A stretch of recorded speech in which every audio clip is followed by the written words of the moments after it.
They claim that our eyes were just either slightly different from what they are. We talk, we see things that are not normal.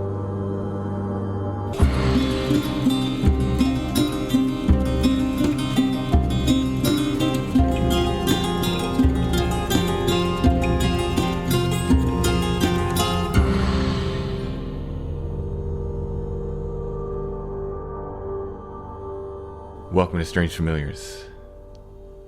We're back. If you have a story you'd like to share with us, you can email strangefamiliarspodcast@gmail.com.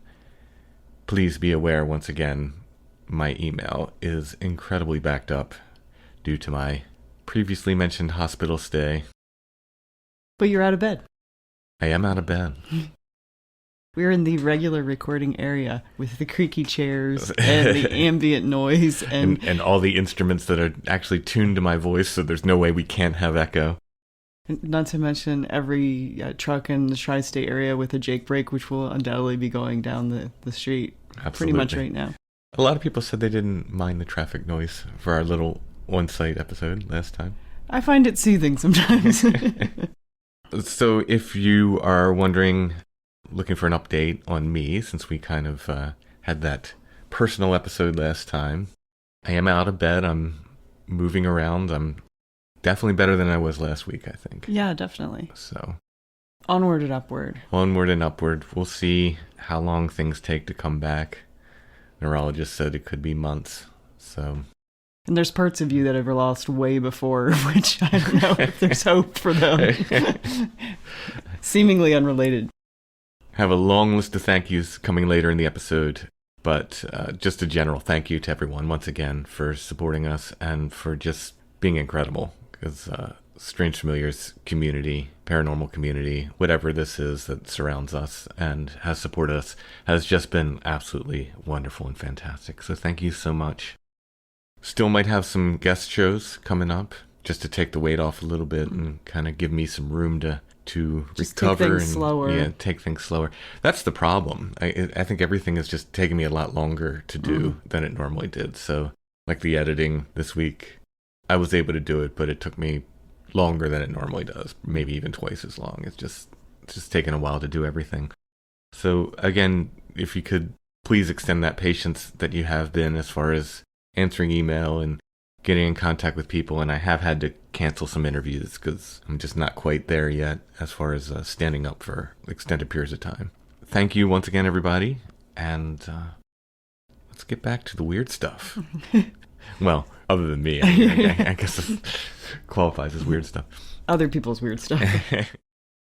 On tonight's episode, I have a really, really cool interview with Joshua, not Cutchin, another Joshua, who got chased by something big and hairy, which he thought might have been a werewolf. There's a really, really interesting detail as far as this sort of metal pinging sound he hears towards the end of the encounter.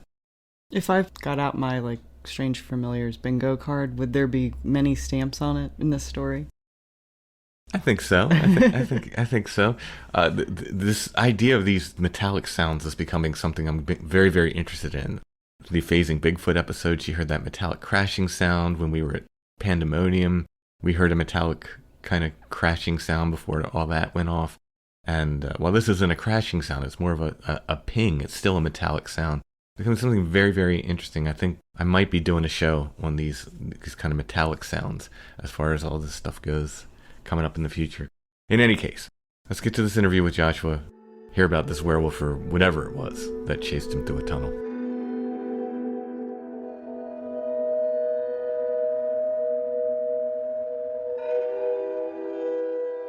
All right, tonight we're talking with Joshua, who emailed in with a really, really cool story that happened to him when he was a teenager. I'm really excited to get this. How you doing tonight, Joshua? I'm good. I'm excited to be here and talking to you.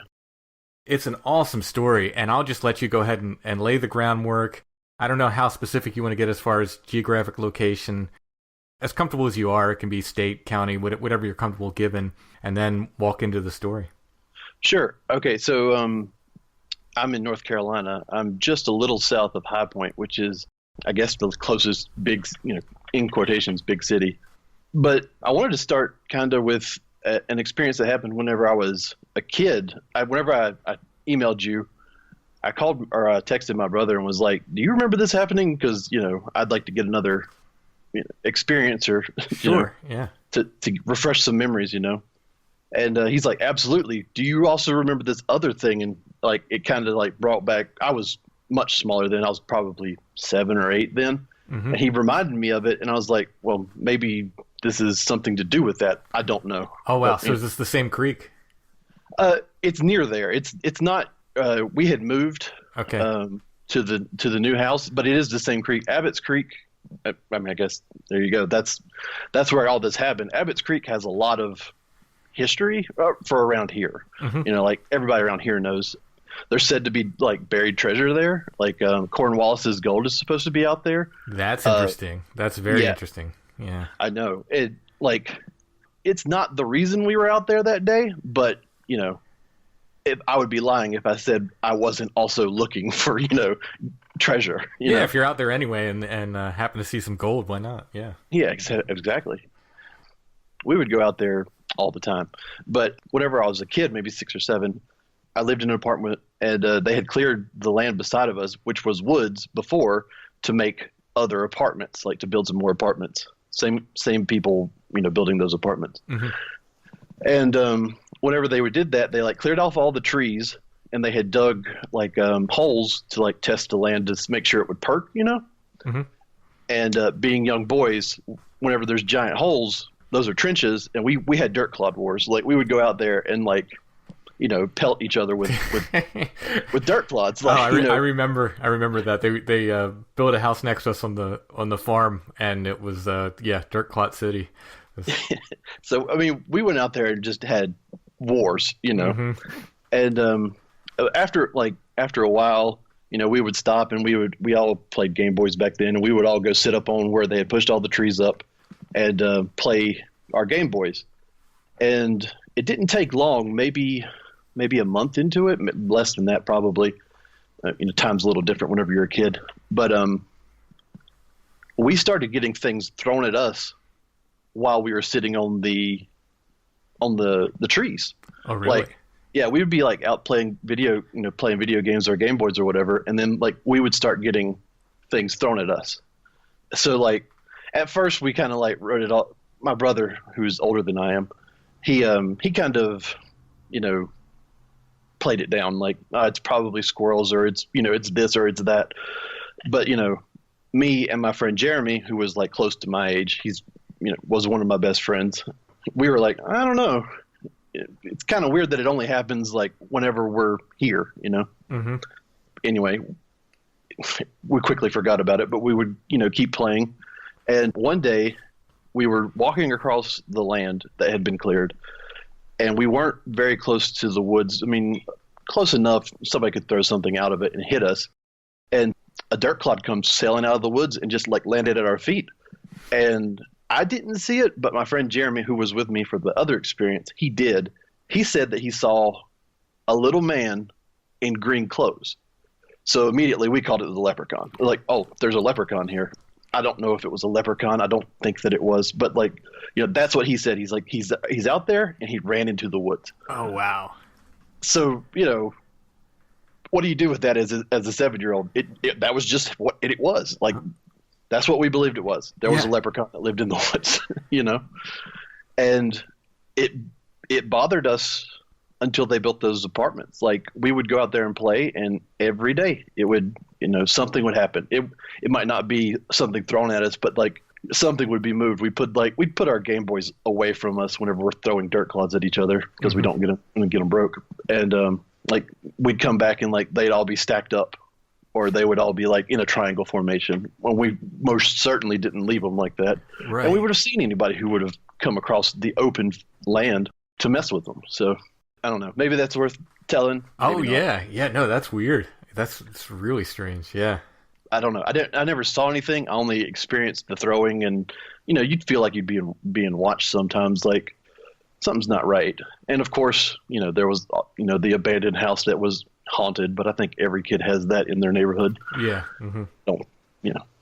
But it was there. I don't know. I don't know what it was. So how far away would this have been from the other experience you're going to talk about? I mean, walking, I could get there in half an hour, you know, so not very far. Mm-hmm. Everything's, I mean, we're a small community here, and, you know, everybody pretty much knows everybody else. Or if you don't, you know somebody who knows them. Right. Yeah. So, I mean, we're really insular, so it's really close, pretty close. I guess the big story, the story that I sent you. So whenever I was, you know, 13, 14, that age, my friend Jeremy would come over and we would we'd like have sleepovers or whatever. But during the day, my mom didn't want us like staying inside all day. Right. So like we were put outside, and you know, I love the woods. Like we would just go. You know, there was no, like you said before on your show, like there was no I'm going to get lost. It was just like, oh, there's the woods. Let's go explore it. Yep. That was my day. You know, I'd wake up in the morning and head for the woods and come back usually for dinner. Yeah. And exactly that. Like we would, I mean, I don't think that we ever like packed lunches. We would usually come home for lunch and then go right back out. But, you know, we'd spend all day in the woods until it got dark, you know. Yeah. Oh, yeah. Baba would step out of the back porch and holler for us, and you know that was it. That's when we came home. Yeah, my dad had a whistle you could hear for a long, long way, and he'd start whistling and come about dinner time, and you better head back to the house. Absolutely. You knew you were in trouble once your middle name got involved. Yep. Yeah, so like mom would, not meanly, but like, you know, all right guys, you know, it's time to go out. So we would go out, and of course there was a creek nearby. That's where we played. We explored it, played in it, just constantly. We had actually saved some money from like chores and stuff, and we had gone and bought galoshes. We called them cow boots, but like galoshes, like tall rubber boots. Mm-hmm. And we would walk through the creek and explore. Basically, we would go anywhere and everywhere. We'd go upstream, downstream, didn't matter. Where I live, or where my mom lived, or still lives. Right there below her house is the highway. Like it's a Highway 85. It like runs, you know, all the way through North Carolina, and it's 4 lanes go in one direction, 4 lanes go in the other direction, and separated by a median. And where that creek runs, the state had built like a tunnel. Like it's really big. It's probably, I don't know, it's over 12 foot high. I mean, it's large. And it's separated by a concrete divider, and the creek just runs through it, so it doesn't, you know, wash out the highway. You know, they paid a lot of money to build that, so they're going to protect it or whatever.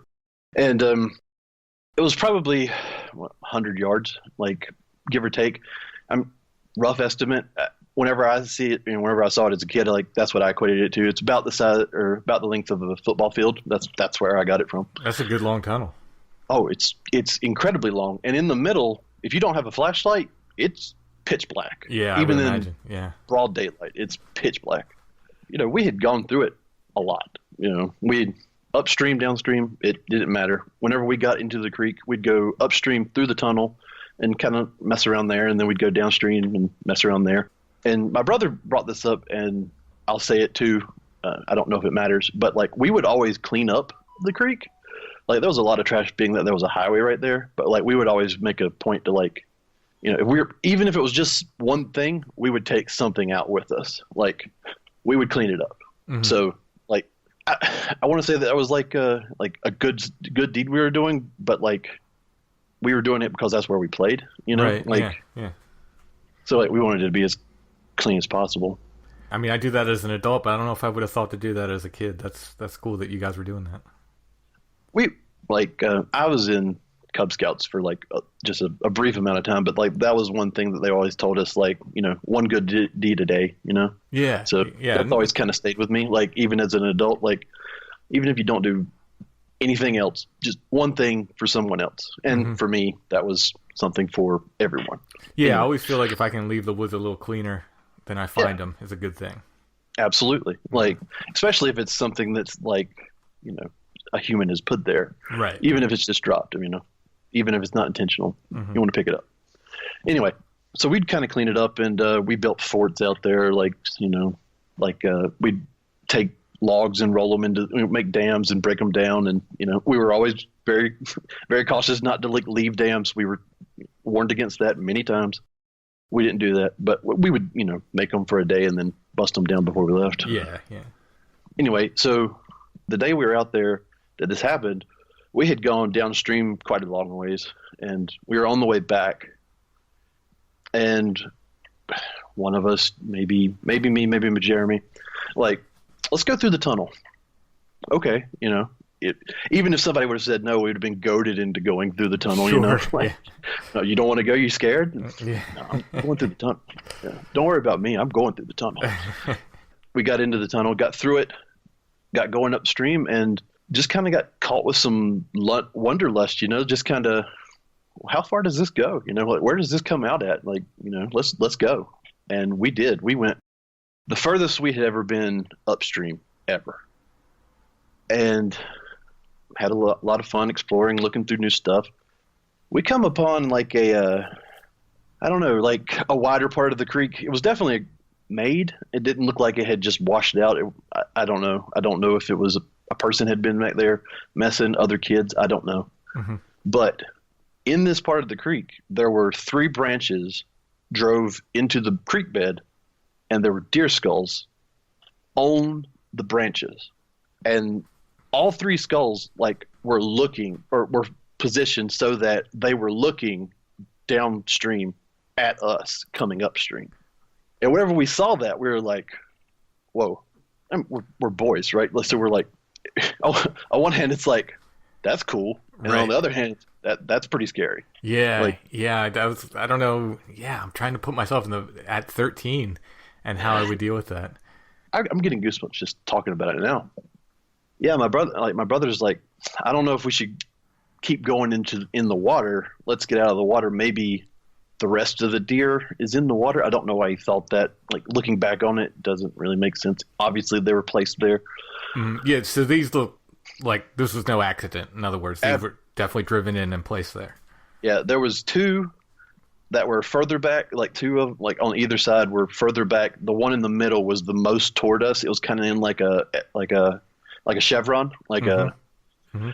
Like it was very clearly, don't come here. Wow. I don't know how we didn't see that then. Looking back at it, I don't know how I could perceive it as anything else. Mm-hmm. But I mean, obviously that was like, this is a marker. This is, don't come here. Anyway, so my brother's like, I don't want to walk through the creek over there because, there might be deer parts in the water or whatever. So we got out of the creek, and we started up toward it, just to look. And I think as soon as my brother crossed that line, my friend Jeremy, he tapped me on the shoulder and he said, Josh, I don't feel right. Like, something's wrong. Something's watching us. Like, I feel like something's watching me. And as soon as he said it, I felt it. Like, wow. And that might just be, paranoia, right. Hey, something's watching us. And then, oh, now I feel it too. But it was listening to your show. Like, somebody said that, like, you feel like you're in the presence of a super predator. Mm-hmm. And that's it. That's what, like, whenever they said that, yeah, it clicked. That's what it is. Like, wow. It's like, okay, you've gone from being like the top of the food chain to now you're one down from me, right. Kind of thing. Right. Everything was quiet. Like, I remember that specifically. Like, obviously the creek was still running and like trickling, but like there was no birds, there was no squirrels. This is in the middle of spring, maybe even early summer, and there's just nothing. Like, no noise whatsoever out in the woods, and that's just weird. Like, there's something going on, even if it's just wind blowing. There's something going on, leaves blowing around. Mm-hmm. We kind of stopped, and like, that bravado that like is between men or even boys then, but like that wasn't there. Like, it was I looked at my brother, he's older than I am, and I looked at him and he's like, you guys want to go home? We're like, yeah, absolutely. Let's get out of here. Let's go. So we start back down the creek, and I didn't see anything as we were leaving or hear anything, but that feeling of like being watched being followed, that never left. Like that was the whole way back to the tunnel. It didn't lessen. It didn't let up. Nothing. Mm-hmm. And a part that I forgot to say earlier that is an important part. At the beginning and end of this tunnel, there was like big pools of water where like water had run off of where the highway is like mounded up. So like it was like running off of the highway and like into the creek, and it like kind of like washed out the beginning and end of the tunnel. So there's like big standing pools of water at the beginning and end. Like the boots we had on were high enough to get through it, but you had to go really slow, kind of like wade through it, Mm-hmm. And I'm shaking just thinking about it. Like we got there, and usually we would go one by one as like, so we wouldn't mess everybody else up. You kind of like send out wakes or whatever. And we just didn't. Like all three of us went at the same time. We all waded across. We got into the tunnel, and this is where stuff gets weird or weirder. So do you have any lights at all? We had like my brother had like I don't know if you ever seen it, like the L-shaped flashlight. Yeah. Yeah. He had one of those, Okay. but like there was one between three of us. We didn't expect to be out there late. Mm-hmm. And by this time, like the sun is going down. It's like twilight time. It's kind of purpley outside, kind of pinkish. Mm-hmm.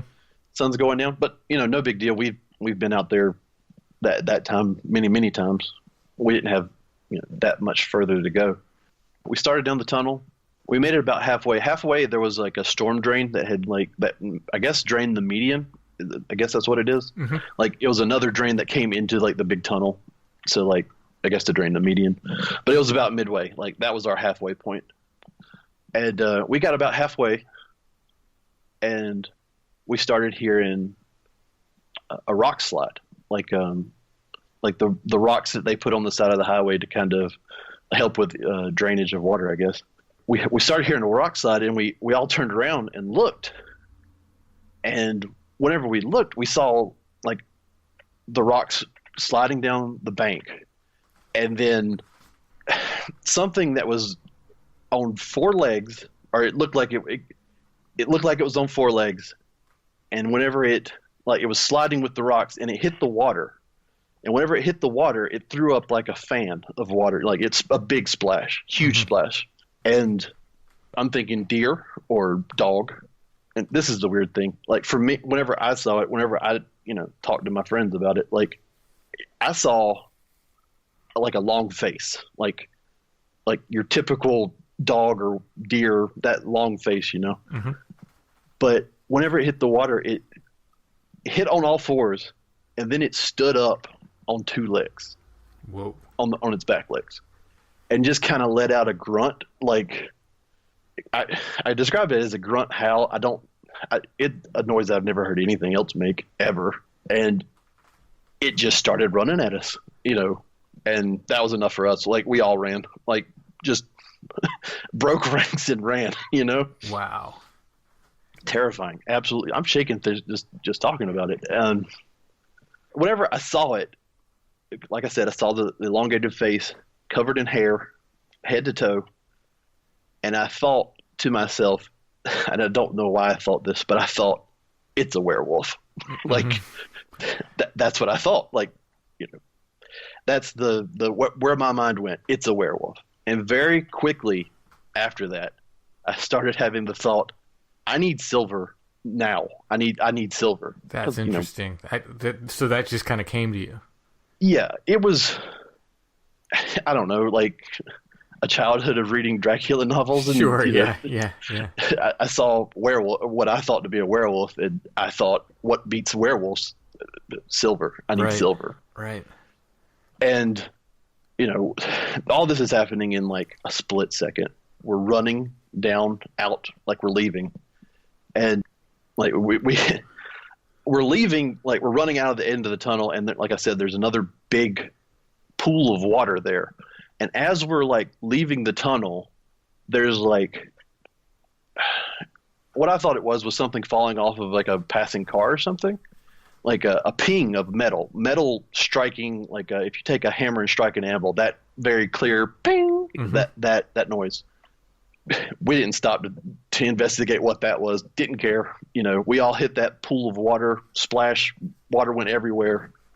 We fell. We all wiped out. Stood up, ran. There's like a little guardrail there that the state's put there for to keep cars from running. My mom lived on a dead end road, and there was like a guardrail to keep people from driving off of the end of the dead end road. Gotcha. And yeah. I went to hurdle that, smashed my leg on it. I've still got a dent in my shin from hitting that. Didn't care. Hit the ground, rolled, bounced right back up, and we all ran back home. Wow. Yeah. So, of course, all three of us show up at the house just drenched. My mom and my stepdad are like, "What happened to you guys?" And then it's kind of like a competition to get out our story, Mm-hmm. And I think this is interesting. All three of us saw something different. That is interesting. What I saw was like a 4-legged animal hitting the water. My friend Jeremy says that he saw a man, like a man-like creature hitting the water. My brother said he also saw a 4-legged thing too. But we all saw that he was wearing it. I assume it's a he. It was wearing a coat or jacket or like a long sleeve shirt. I don't know if it was flannel. I'm sorry, I wasn't looking. I know. Like part of me is like, oh, please let it be flannel. I don't. It could have been. I mean, right. If that's your headcanon, go for it. But yeah, I don't know what it was. It was pretty in shadow, and but we all saw some clothes. But my friend Jeremy said that he had like a human-like face, but it was hair all over. And my brother said that he saw fangs, like a monkey's face. Wow. And I did not see that at all. I saw wolf face, right. 100% wolf. Wow. Like I said, I thought I saw a werewolf. I know that that's crazy. Looking back at it, it's crazy. But we all, we stayed up half the night, more than half the night probably. Talking, did you see this? I didn't see that, but I did see this, and right. none of us were the same. Not one of us. But you all agreed it wasn't a normal person by any absolutely no. Yeah. Yeah. No, absolutely not. My brother said that it was different for all of us, but none of it was while it was humanoid, it was covered in hair from tip to toe. The whole. Everybody agreed on that, but what shape that then took, we couldn't agree. Right. Now, did it look roughly the size of a normal, grown-up human? No, definitely not. It was much more muscular. Oh, really? And yes, I defined muscles. This guy's been at the gym 7 days a week. If it was a man, he was on a lot of steroids and at the gym every day of the week. I didn't see any. Anything to say that this was a human. That was, of course, what my mom said. She's like, "You sure you didn't just see a homeless person who was staying by the creek?" No, absolutely not. Right. Yeah. None of us. Did you all agree on it was wearing clothing, which is bizarre, but did you all agree on that, or was it just the shirt? Just some the shirt. I don't remember who saw pants, but I saw pants. One of the others didn't. He said, "Nah, he was just hairy all the way down." But all of us said that he had a shirt on. Wow, that's so weird. I mean, weird. It's strange familiar. So, but Sure. Such an odd detail. Really, really strange.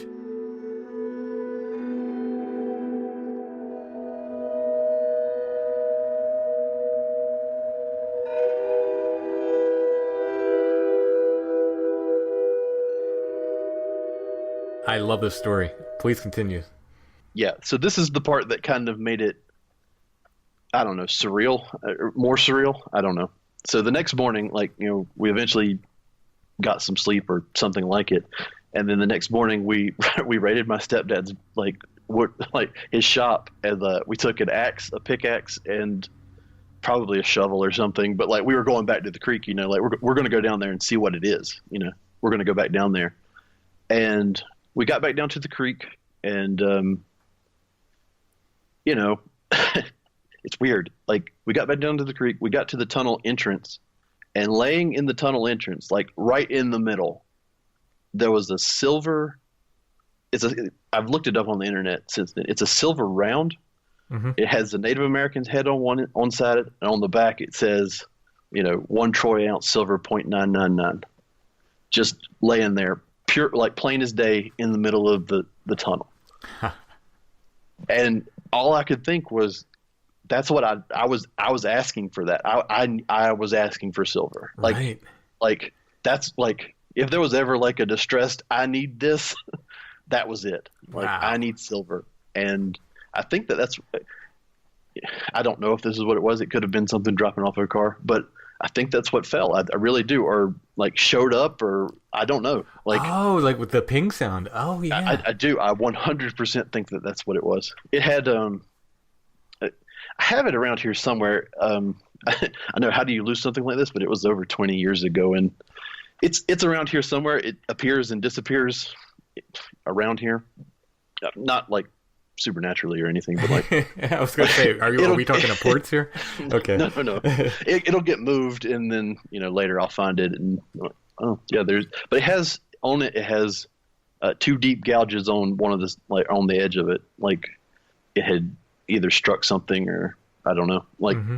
But 2 deep gouges on the side of it. But I mean, I picked it up, and you know, my brother kind of like, that's mine. I was like, no, I asked for this. This is mine. I'm keeping this. I don't know. Is that something that, like, so the theory that my brother has is you asked for it, and because we had been so good to the place, it was given to us. I don't know if it's that as much as it was coincidence. I don't know if the thing threw it at me. I don't know. Like, right. But there it was. And there's no way we would have missed that.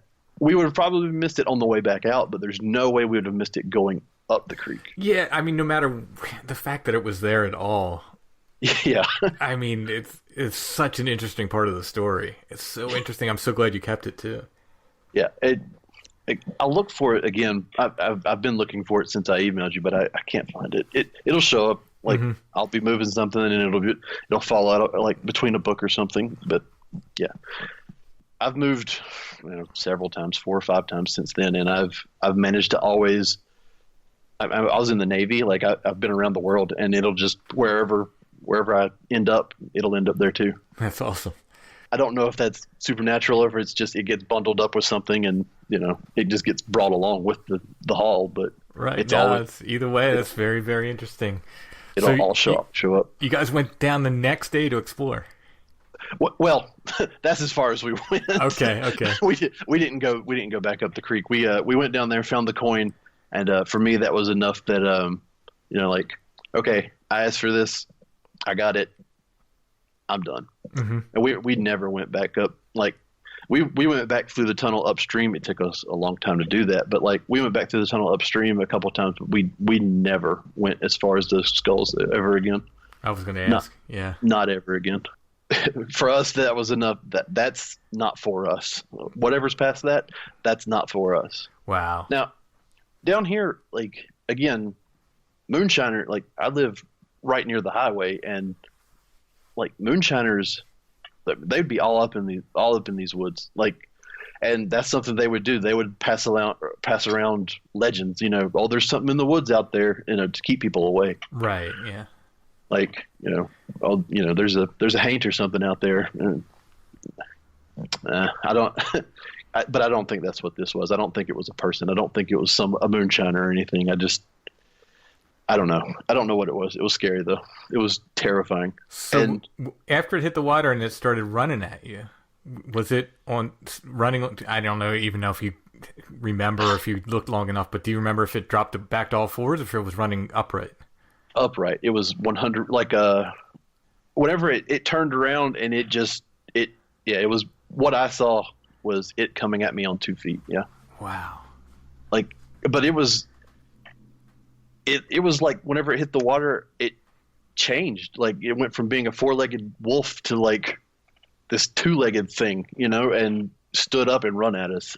I don't know if it would have gone back to 4 legs after that, or, you know, if it was just starting on 2 legs and was going back to 4. I didn't look long enough to find out. Wow. Yeah, it frightened us. It left a memory, that's for sure. Yeah, I'm sure it did. My goodness, yeah, that's so cool. Such a cool story. I mean, frightening. I know. You know, I didn't live through it, but man, it was really interesting. I really think that the reason like it didn't like scar me like to like the point where I don't want to go out in the woods, it's because it happened to me whenever I was so young. Like we just okay, yeah, that's something that can happen out there, you know. Like yeah. I never questioned that was a thing that couldn't like werewolves don't exist. I was, you know, I believed that wrestling was real back then. So, you know, like, right. You know, werewolves are out there. I've seen one. Yeah, life is full of wonder at that age. Yeah, exactly. Yeah, it scared us to death.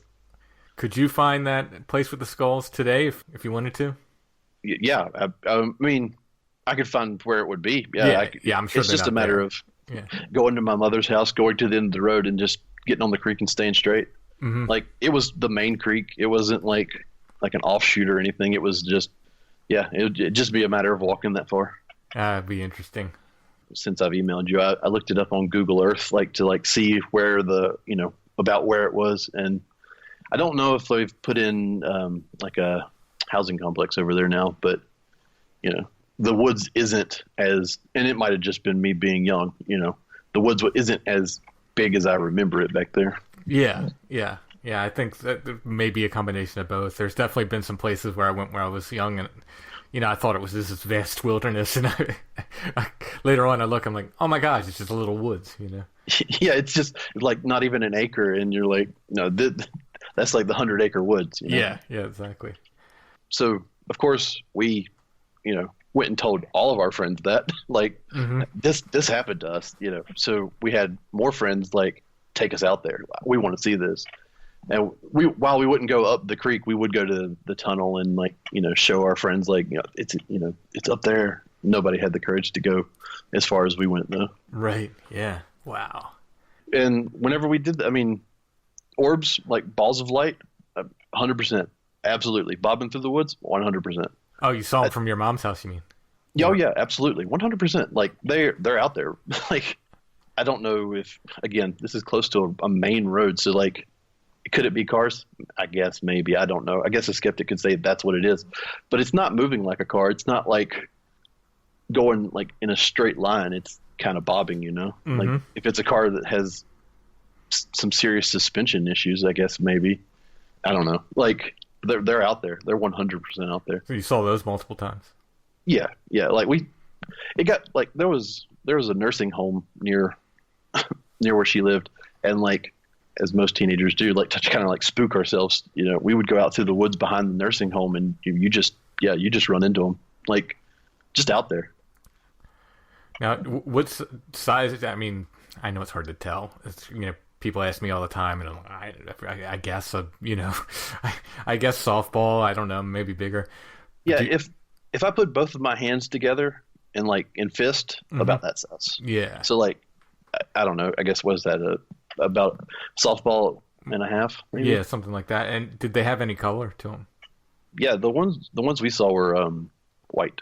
They were like a dull white, and they would just bob through the woods. And again, this is where, you know, being a child that read Dracula, that comes in. Don't follow will-o-the-wisp.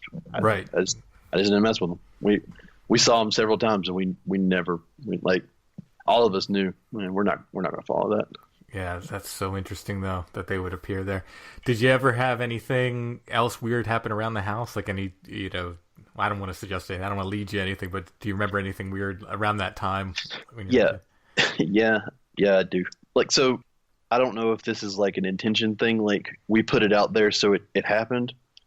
But, like, we had, you know, after this had happened to all of us, we had gone and told a bunch of our friends, and, like, my brother and I had convinced my mom to, like, my birthday's in May. So like for my birthday, like let me have all of my friends over, and we're going to do like a camp out kind of thing, you know, like just in the backyard though. Like, you know, we're going to have a bunch of guys like, but more people than my mom would normally let come over, you know, sure, for my birthday.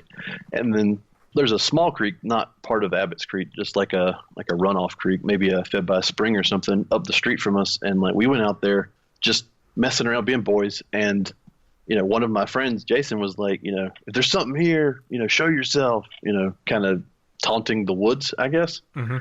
And, you know, something come crashing through the woods. Like I didn't see anything. It could have been a deer. It could have been a deer that he spooked by yelling at it. I don't know, but it was definitely running at us. And deer don't do that. Yeah, they don't tend to run towards you now. No, it was running at us, and you know, of course, all of us like broke and run. Like it's where it is like kind of down in a gully, and like all of us were trying to climb up the gully, like, you know, like grabbing hold of rocks and stuff. I'm sure we caused a lot of property damage to that guy's yard. This is the kind of things that as a kid you don't think about, you know, like, oh yeah, yeah. I can just be here. Like, right. That's somebody's yard, man. Like, yeah, I was I'm sure I was a horrible trespasser. I just thought the woods are the woods, and I just went wherever, you know. Yeah, but yeah, he was yelling at the woods, like, you know, if there's something there, you know, show yourself. In the whole, because I think Taps was on, or that Ghost Hunter show was on, you know. Mm-hmm. So that's what he was doing, like, show yourself. Oh, okay, gotcha. Yeah, being, you know, like he's gonna command it to do something. We're like, don't do that, bro. You know. Yeah. And yeah, it just, whatever it was, come running out of the woods, and yeah, all of us ran up the gully, like pulling down rocks and pulling out weeds and stuff, grabbing anything that was a handhold, basically. Mm-hmm. Getting up the side of the thing. Or we run back to up the hill and, you know, back to the road, and like stopped and looked, and then, you know, didn't hear anything going back into the woods, didn't hear anything anywhere, just completely quiet, like nothing had even happened. Right. Yeah. Oh man. I know that could be a deer. Like I get it, but yeah, it didn't feel like a deer. Yeah. Yeah. So have you ever had an urge as an adult to like visit your mom and then pop back in those woods and see what happens? We a friend of mine and I, like, we got in our heads last year, maybe the year before, that we were going to do walking sticks. We were going to go out and cut some walking sticks and season the wood, and, you know, mm-hmm. we were going to make some walking sticks. Basically, we do a little hiking, so, you know, we're going to make our own walking sticks. We walked around back there, just seeing it, and that's whenever we wandered upon like there was an old moonshine place, like in the woods behind her house, like way on back in the woods, but like, yeah, it's right there. Like there's definitely signs of people being out there. An old steel that had they just left, it just like rotted through. Oh, that's interesting though. Do you have any guess as to how old the still was? So it's where it is. They've cut so it's, you know, the woods is, you know, the land's not even at all, but they've cut a driveway into the woods that goes out to the highway. Like mm-hmm. Right now, like the state's put up a fence to keep like wildlife and stuff out. Mm-hmm. But back in the day, that fence wouldn't have been there, and they could have gone from the still. They could have pulled in, filled up, and then got straight on the highway and going north or south. Right. They could have been in Charlotte in 30 minutes or Virginia in an hour and a half, you know? So like if they were running moonshine, yeah, that's where it would have been. So I would guess probably, but like they had cut that driveway and it's grown over and stuff. So I would guess back in there's like bottles, like there's little it's weird. I've never seen this, but my friend said they're like Avon bottles, like from perfume and stuff. Okay. Like they're small. They're not like, it's not like you would think like a flask size. They're like maybe they would carry a shot and a half or something. Mm-hmm. But like that's obviously what they were putting the moonshine in, because there's crates of them out there. Oh wow. Yeah, he picked up a couple, and I think those are from the 30s. He looked them up. He thought maybe they'd be worth something, but they are not. Yeah, I always these days I worry about running into a meth shack out in the woods. Oh God. Yeah, that is the worry, isn't it? Yeah, but yeah, that's interesting though. Oh man, it sounds amazing and like an enchanted childhood. I know it was scary, but I mean, what a story to leave with. Yeah, we've gone through the woods before, like you said. You know, just I know I should be able to find my way out of the woods, and we've come out of the woods across the street from like there's no way to get across the street without leaving the woods. Like we've come out on the other side. Just how? I really do believe there's something back there. What that is, I don't know. Like I'm not saying it's like any one particular thing, but yeah, there's something going on back there. Yeah, it's really, really interesting. You definitely saw something, and man, who knows? Were you past the halfway point when it started running at you, or were you still? Yeah, we had just passed that. The halfway point was like the that storm drain, and we had just passed the halfway point, just past it. I bet that's the fastest 50-yard dash you'd ever done. You better believe it. In boots, right? Like in galoshes. Yeah, the water that runs through there is very, very low, like less than an inch. So like, yeah, but we were as fast as our feet could carry us. Wow. Yeah, who knows if it was even trying to get to you, or if it was trying to just push you out of there? Who knows? Yeah, I don't know, but it felt like it was trying to get to me. You're right. It could have just been trying to scare us, and I don't know. I don't know why it would have stopped. Why did it stop? If it was trying to hurt us, I mean, it could have obviously caught us. Yeah. Especially, it could have at least got one of us before the time we got back to my mom's house. That's what I'm thinking. Man, so something that big, if it's hauling, and you're 13, I don't, It would have 100% caught one of us. Yeah, I'm thinking determined it wasn't going to be me, unless it didn't want to leave the tunnel, or if I don't, who knows? Wow. I mean, this might just be me overthinking it, but I think that silver coin stopped it. I honestly do. Maybe. I do. I think that it got to the silver and was like, maybe it was my belief that silver would stop it, and it stopped it. It got to that point and it was like, all right, well, this is as far as I can go. Huh. Yeah, unless there's something even weirder going on. I don't know if you heard the phasing Bigfoot episode we had recently. I did, yeah. She heard the crashing metallic sound, and then it appeared. Maybe that that hammer sound was it disappearing. I didn't. Yeah. I didn't even put that together until you just said it. I mean, because we heard the same thing at Pandemonium. Well, not the same thing. I don't know. I don't know what she heard, but we heard a crashing metal sound. It sounded like somebody took a 2x4 and was beating on a guardrail.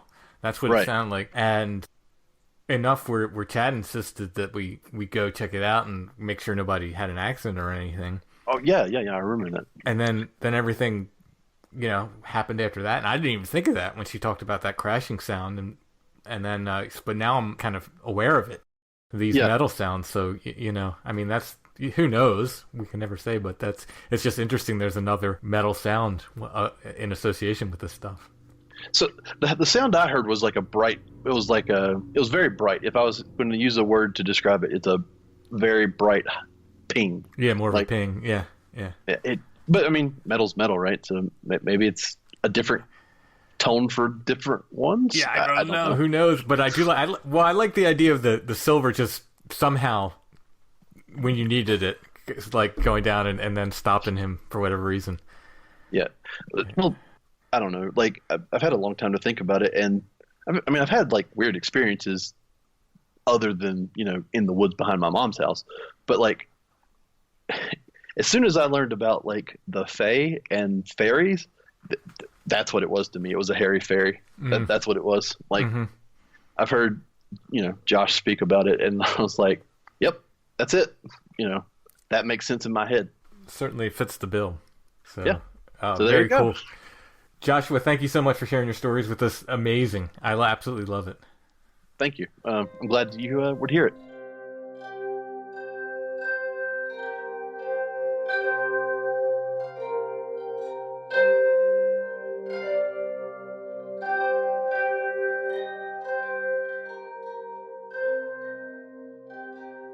If you had a puppy, Allison, Yeah. and you needed help because it was like mouthing and biting, where would you go? I would go to 90 Days to the Perfect Puppy. That would be a good choice. What if your puppy was exhibiting signs of fear and nervousness, or barking, or chewing on furniture, things it shouldn't be chewing on? What if you needed help with crate training, hyperactivity issues, leash training, or just about anything else? Where would you go? 90 Days to the Perfect Puppy. Excellent choice. 90 Days to the Perfect Puppy can help you with their relationship-based approach to training. You and your puppy can become perfect for each other. They have online sources, video lessons, a secret Facebook group. Of course, one-on-one options are available. Where do you find 90 Days to the Perfect Puppy? At sithappens.us. Yes, you look for the 90 Days to the Perfect Puppy link at the top of the page. Let 90 Days to the Perfect Puppy help you understand how your dog thinks, which is not the way you think, I would hope not. and apply proactive training methods so you and your puppy can become perfect for each other. Again, you can find them at sithappens.us. Look for the 90 Days to the Perfect Puppy link at the top of the page.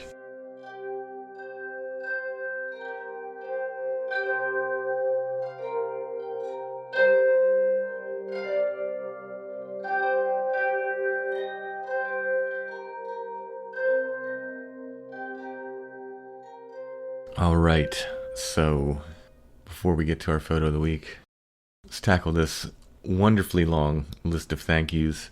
This is not exhaustive. The hard part about giving individual thank yous is inevitably you miss someone major who was really helpful, and then you go, how could I have missed so-and-so? Expect this list of thank yous to grow, and we will be adding more in the future. As I often say, I don't know if people want their name on a paranormal podcast. We're going to give first name, last initial, and maybe the state that they were from when we have it. We don't always have the address for people. So Andrew M. from Ohio, thank you very much. Kevin H. from Missouri. Rob B., thank you. Michael S. from Ohio, thank you very much. Rachel I. from Canada, thank you. J.Y. from Delaware. Kendra L., thank you so much, Kendra. Corey A. from Pennsylvania. Jennifer S. from Oregon. Nicole G. from Texas. That's TJ Nicole. Okay. Matthew B. from the UK. Laura B. from the UK. That's Roy and Monotromata Records. Okay. I know Roy. Thank you, Roy, from Texas. Carrie B. from Massachusetts. Pamela W. from Oregon. Kevin N. from Wisconsin. Jason W. from Ohio. Sean P. from Pennsylvania. Crystal S. Scott B. from California. Nicola P. from the UK. And Carl A. from Massachusetts. Well, that's Nick Gray. Oh, yeah. Our friend Nick Gray, amazing musician. From Thank France. you, Nick. And that's Tobe from Strangebrow. So thank you so much, Tobe. Bethany S. from North Carolina. Catherine T. from California. Valentina S. Gerard C. Jonathan N. Emily T. Stephen J. I believe that's our local pal, Steve, who gave us the fence. Oh, yeah, and the heads up about early vaccination. Yes. Scott L. from the UK. Susan M. from Pennsylvania. Marvin S. from North Carolina. Joseph D. from South Carolina. Patrick B. from Canada. James W. from Nebraska. Shelby H. from Ohio. Danny R. from North Carolina. Our good friend Tara Van Flower from Lycia. Bo S. from Oklahoma. Stephanie S. from Tennessee. Aaron A. from New York. The Hair and the Moon Band, Gray Malkin. Amy L. and Anik M. from Germany. And the excluded middle. Thank you so much. Susan F. from Maryland. Allison C. from South Carolina. Kevin S. from Pennsylvania. Chris C. Eric C. from Florida. Fred Y. from New Jersey. Laura M. Stephen B. Andrew C. from Ireland. Trisha G. Warren H. Timothy B. from California. Tyler T. from Pennsylvania. Hondo B. Craig T. from... Man, my remembrance of what specific states are... It's Idaho. Is Idaho? I think so. Okay, yeah. Elise C. Shirley B. from Arizona. Robin R. from Michigan. Ann H. Mr. Scruff's Pet Care. Thank you very much. Francis P. Adam Sane from Conspiranormal. Thank you so much, Adam. Christopher O. from New York. Jeffrey C. from New Hampshire. Brian M. from Iowa. Mm-hmm. This is really more like a test on postal codes. Sabine S. from Austria. Ann H. from Massachusetts. Carol M. Stephen H. from the United Kingdom. Joshua D. from Kentucky. Jennifer H. from North Carolina. Mr. Joshua Cutchin, thank you very much. Studio EM from Baltimore, Maryland. Michael H. from Maryland. Judith B. from Maryland. Our friend Amanda from Rhode Island. Thank you so much, Amanda, the floating world. Daniel L. from Germany. Manuel L. from Austria. Joshua M. Well, I'm glad you got that one and not me. Oh, I think it's Austrian for George, right? I think so. Okay. So I'm just going to say that. Okay. Our friend Nadal, Ayad, Rudolph S. from Austria, Patrick N., Kathleen S. from Georgia, David W. from New York, Richard Hendrick. That's Brother Richard. Thank you so much, Brother Richard. Thank you, Brother Richard, for your unending support. And TJ makes it again, so thank you again, TJ Nicole. Alex W. from Canada, that is our buddy from the It Was a Witch, It Was a Sasquatch episode. So thank you, Alex. Anthony G. from Illinois. Tina from Sit Happens. Thank you so much, Tina. Craig P. Maynard W. from Arizona.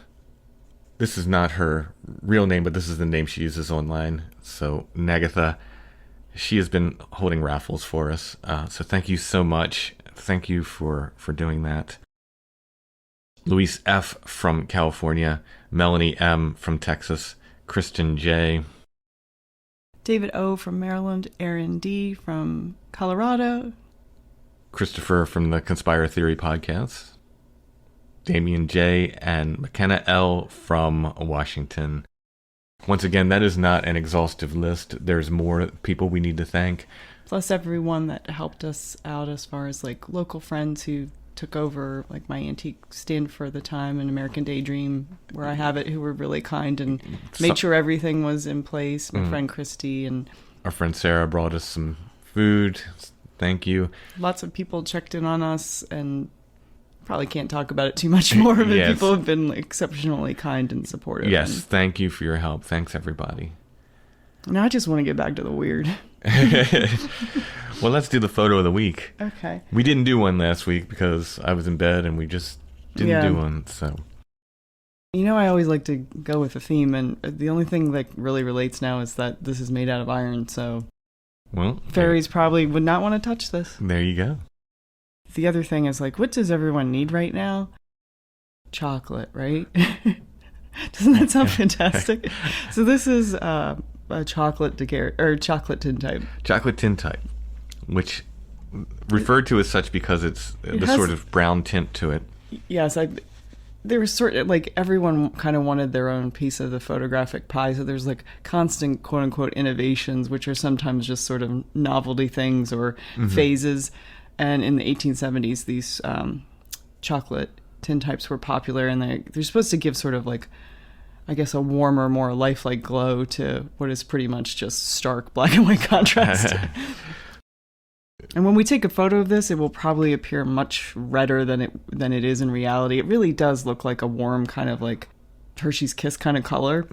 But when you take a picture of it, a lot of times it'll catch the light and it'll look almost just red. Very interesting. And you mentioned iron because tintypes are not on tin. They are on a very thin piece of iron. They're ferrotypes, I guess, more properly. If you go to the show notes under this episode, you can see an image of this photo. If you click on that, it'll take you to our Etsy shop where you can buy this or other photos of the week. Speaking of Etsy, thanks everybody for ordering from the Etsy shop. Yeah, I want to thank everybody too. I know a lot of people placed orders that just to be helpful and supportive, and I want to acknowledge those people as well. So thank you very much. Absolutely. It's a huge help. It's an absolute huge help, and we're almost caught up. The only things that are delayed now is we are out of a couple of my books, which are on the way from the manufacturer. So if you're waiting, it shouldn't be too much longer. Right.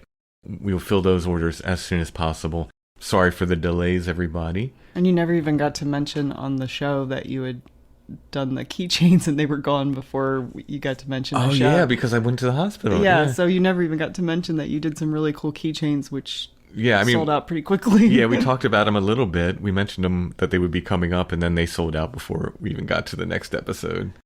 Even the episode we skipped, they were sold out before that, so I couldn't have even mentioned them. So if you didn't get a green Bigfoot keychain, I had to hold some back just in case there were problems with any orders. We might be able to put like maybe 10 more up after. Well, I want to make sure everybody gets theirs first. So keep an eye out for those. That's it. We're not doing the green ones anymore. We will do, I think maybe we'll make them in brown or something and make it like not a limited edition. We'll just keep stocking those. So if you wanted a keychain and you didn't get the green one, there'll be other options. And then we're going to do some other designs maybe coming up. They are really cool. I have like I have a little keychain that one of our listeners sent. It's like a sort of a cartoony Bowie in the similar fashion, but I really could see myself with like 150 keychains hanging off of they're super fun and they're fun to make, and it's definitely more of a cartoony kind of Bigfoot, but I think it was appropriate for that kind of format. So our Etsy shop name is Lost Grave, but if you type in Strange Familiars, our stuff should come up. We're restocking Strange Familiars t-shirts. It's going to be a while. They're coming from Sage, Farce Passage Printing. That is the printer we use for our t-shirts. They will be in stock soon. I think we have maybe smalls in stock right now only. They all sold out, so we will be restocking those. My books are there at Etsy. I put up original artwork there as well. So go ahead and check it out. Again, it's shop name Lost Grave. Type in Strange Familiars. Our stuff will come up. That is a wonderful way to support us. Another way is by becoming a patron at Patreon. Patreon.com/strangefamiliars. There's all different tiers of support there. Every single tier helps us a lot, and you get extra episodes of Strange Familiars besides. I wasn't sure I'd be able to do one for April. I think I'm going to squeak a patron episode in for April. It might be 11:59 on. Let's see, 30 days hath September, April, June, and it's not even a 31-month day. Ruh-roh. No, I'll do my best. I think we're going to get one out. If not, we'll do 2 for May. But I have something planned. It's a hermit episode, but it also ties in with some other Strange Familiars things we talked about before. Does it also involve one of the Strange Familiars hotspots? It does. It does indeed. So, I would like if we drew a map and all these ley lines actually spelled something out. Made a giant tree with an eye symbol or something. Yeah. Patreon.com/strangefamiliars. That's a huge help to us. Our patrons mean the world to us. Thank you so much, patrons. Thank you for all you do. Thank you for understanding. So many patrons reached out and said, don't worry about doing a patron episode this month. We understand. I'm not worried about it, but it is a joy to do these things, and I love doing them, and I'm going to do my best, and we'll see about getting a patron show out for April. I think we can do it. And like I said, if you didn't hear your name, I do have another list of people I'm compiling who sent us meals, and I'd like to acknowledge those people as well. Yeah, absolutely. There's more thank yous are coming, for sure. Absolutely. The artwork for this episode is part of that series of drawings I've been doing while confined to bed. At some point, we'll be holding an auction for those. I don't know how we're going to do that. I'd like to do like a live auction somehow. I'm going to talk to some people, and maybe we can do kind of a... Like on Instagram or something. Or, a Zoom call or something. I don't know exactly how we will handle that, but we'll see if we can work something out. I'm sure I'm forgetting something. Yeah. Once again, that thank you list was not exhaustive. We'll be having more thank yous in the future. Absolutely. Thank you for listening. We'll be back soon with another episode of Strange Familiars. Maybe some guest episodes coming up. Sorry to anyone who I had to cancel interviews with. We'll have to reschedule them and make them up in the future. Thanks once again, everyone, for your support. More Strange Familiars very soon.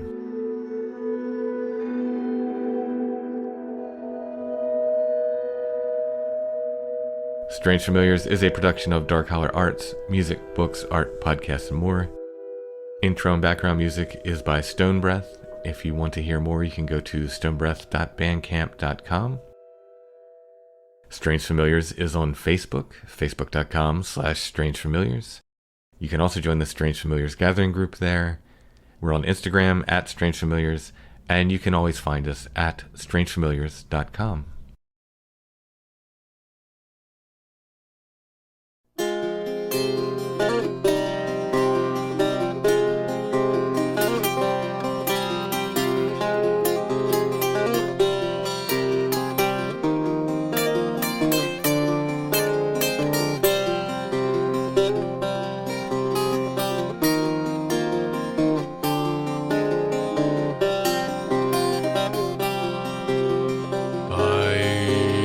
The saints curse the burden of my clan. I wear the beast skin and give up the form of man. I gave up the form of man. I walk the high hills and forests so deep. Hear my howling, I mourn while other men sleep. I mourn while other men sleep. And may I sip the wine as I did drink the blood, and may I break the bread as I broke flesh.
night in this blighted wolf form. each night in this blighted wolf farm. And may I sip the wine as I did drink the blood, and may I break the bread for to break the curse.